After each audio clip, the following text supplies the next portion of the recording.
कितना भी संगीन क्यों ना हो, गुनहगार कितना भी शातिर क्यों ना हो, हर गुनहगार अपने दामन पर छोड़ ही जाता है गुनाह की चीज, क्योंकि गुनाह अपनी गवाही खुद देता है।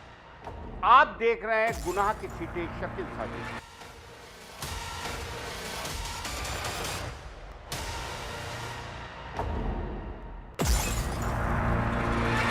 मेरठ से दर्दनाक चौंकाने वाली खबर आई है, जहां छोटे भाई ने प्रॉपर्टी के विवाद में अपने ही बड़े भाई की चाकू मारकर हत्या कर दी। घटना ब्रह्मपुरी थाना क्षेत्र के भगवतपुरा इलाके की है। बुधवार रात दोनों भाइयों के बीच लंबे वक्त से चले आ रहे मकान के बंटवारे को लेकर फिर से बहस शुरू हो गई और देखते ही देखते बहस हिंसक रूप ले ली। छोटे भाई दीपक ने गुस्से में आकर बड़े भाई सचिन पर चाकू से वार कर दिया, जिससे उसकी मौत हो गई।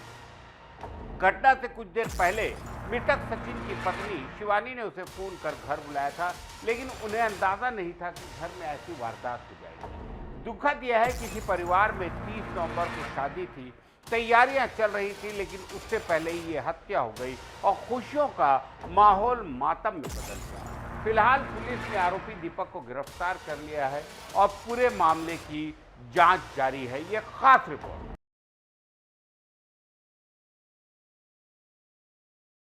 मेरठ में छोटे भाई ने लंबे समय से चल रहे प्रॉपर्टी बंटवारे के विवाद में अपने ही बड़े भाई की बेरहमी से चाकू मारकर हत्या कर दी। घटना ब्रह्मपुरी थाना क्षेत्र के भगवतपुरा इलाके की है, जब बुधवार रात यह दर्दनाक वारदात हुई। पुलिस ने आरोपी छोटे भाई दीपक को अरेस्ट कर लिया है। परिवार में शादी की तैयारियों के बीच अचानक हुए इस खून खराबे ने पूरे घर को मातम में बदल दिया। बुधवार रात करीब 9 बजे वही घर जो परिवार की खुशियों का केंद्र हुआ करता था, खून से लाल हो गया। पिता विशपाल वर्मा के 3 बेटों में सबसे छोटा दीपक और बीच वाला बेटा सचिन दोनों अपने परिवारों के साथ एक ही मकान में रहते थे। अक्सर प्रॉपर्टी के हिस्से को लेकर तनाव बना रहता था।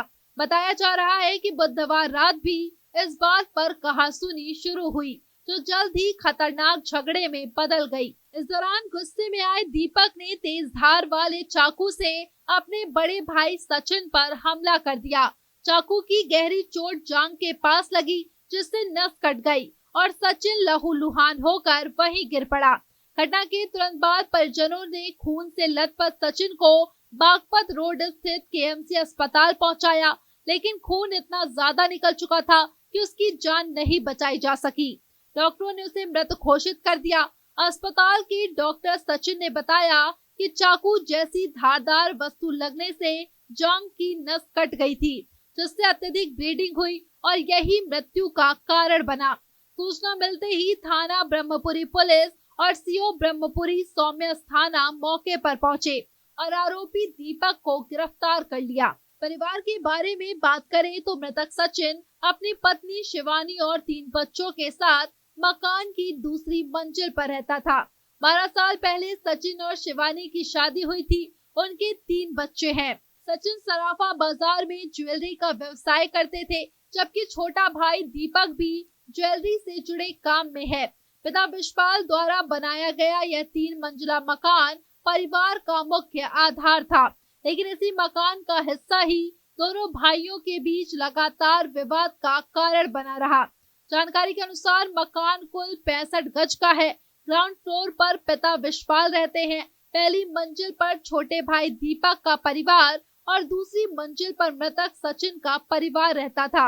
बताया जा रहा है कि दीपक इस बात से नाराज था कि उसे ऊपरी मंजिल में भी समान हिस्सा मिले। वह चाहता था कि पूरा मकान बेच दिया जाए और तीनों भाइयों में बराबर पैसे बांट दिया जाए, लेकिन सचिन इसके लिए तैयार नहीं था। इसी बात को लेकर दोनों भाइयों में पिछले कई सालों से तनाव चल रहा था और बुधवार रात वही विवाद खून खराबे में बदल गया। अस्पताल के बाहर रोते बिलखते हुए सचिन की पत्नी शिवानी ने बताया कि घटना से कुछ देर पहले ही उन्होंने अपने पति को फोन किया था और कहा था कि भाभी बुला रही है, घर आ जाओ। सचिन बाजार में थे और घर की ओर ही लौट रहे थे, लेकिन फिर क्या हुआ इस बारे में शिवानी को कुछ नहीं पता। शिवानी ने यह भी कहा कि उनकी सास का 2015 में निधन हो गया था और उन्होंने अपने सास की बहुत सेवा की थी, लेकिन पिछले 5 साल से परिवार में संपत्ति विवाद जारी था, जिसकी वजह से घर में अक्सर तनाव बना रहता था। सबसे दर्दनाक बात यह है, किसी परिवार में 30 नवंबर को शादी होने वाली थी। बड़े भाई दिग्विजय के बेटे मयंक की शादी की तैयारियां पूरे जोरों पर थी, लेकिन इसी बीच यह वारदात हो गई और शादी का माहौल एकदम मातम में बदल गया। परिवार की खुशियां अचानक चीखों और आंसुओं में तब्दील हो गई। फिलहाल पुलिस ने आरोपी दीपक को गिरफ्तार कर लिया है और हत्या में इस्तेमाल किए गए हथियार की बरामदगी की कोशिश की जा रही है। परिवार के अन्य सदस्यों से पूछताछ की जा रही है, ताकि विवाद के वास्तविक कारण और वारदात की पूरी कहानी साफ हो सके।